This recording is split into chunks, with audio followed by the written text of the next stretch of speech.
patients who have COVID respiratory infection and require intubation. When do you decide to do it, and how do you proceed in doing it? Well, the reasons for intubation and placing on a respiratory ventilator are very similar as you would in the general population of any critical care patient.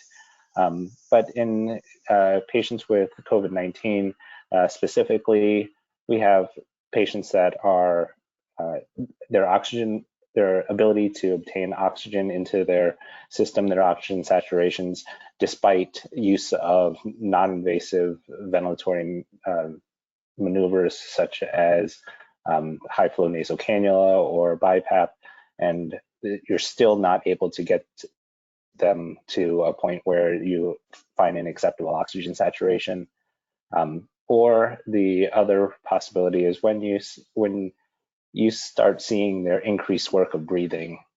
And when their breathing is becoming so labored that you feel like they're going to develop respiratory failure due to their respiratory mechanics. And that's generally when you would really consider when to intubate someone, whether they are COVID positive or in general.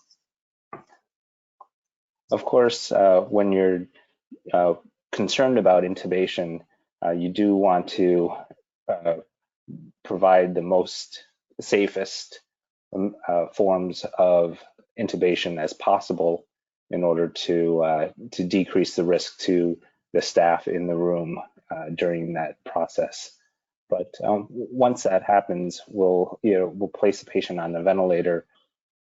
And to start with, I think everyone would say you can always start with high settings in terms of your FiO2. You start with 100% and then just work your way back down as the patient can tolerate.